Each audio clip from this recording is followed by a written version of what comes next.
आमर यो स्वाधीनता दिवस उपलक्षे सारा राज्य में आम पालन कर घर घर तिरंगा आम बंटन कर समस्त घर तिरंगा पताका उड़ 9 तारिख 17 तारिख पर्यंत ता भितर आज आमर विशाल बाइक रैली और साइकेल रैली अनुष्ठित होती समस्त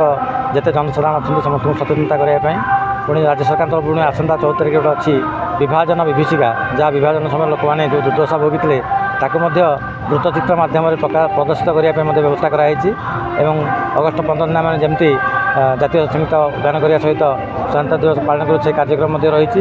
एथर विशेष भाव में समस्त आम अनुरोध करूँ सचेतनता करूँ जातीय संगीत सहित वंदे मातरम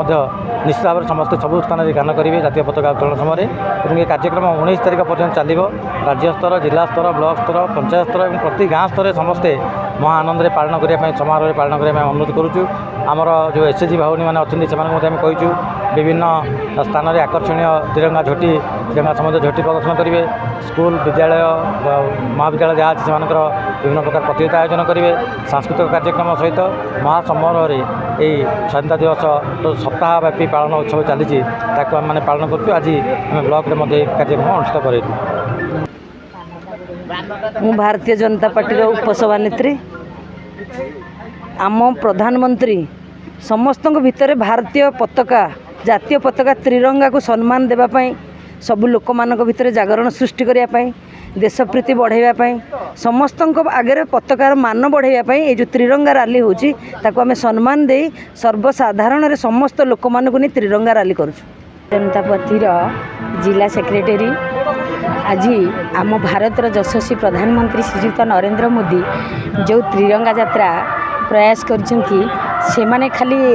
से त्रिरंगा शोभा यात्रा कथा उठुनी एठी आमर जो जननायक जी आम भारत को स्वाधीन देते से जननायक मान को उज्जीवित करने आम युवक युवती माने जो युव नायक को भूली जाऊँगी केमती जागरण करेंगे से ये प्रयास जारी रही गोटे कथा द्वितीय कथा है आपड़ जानी 1947 मसीहा अगस्ट 14 तारिख दिन आम भारत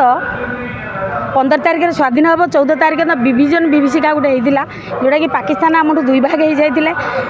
से जो रक्तरंजित करी भारत को विभाजन कले से भी गोटे प्रयास तेणु मु समस्त को स्वागत करी एवं अनुरोध करी समस्ते आम जाति धर्म वर्ण निर्विशेष समस्ते ये जातीय पताका एवं भारतर जो त्रिरंगा शोभा यात्रा हो समस्ते योगदान दियंतु एवं आमर पूर्व जननायक जी भारत को स्वाधीन करथिले जो जननायक तांको ही मने पकांतु एति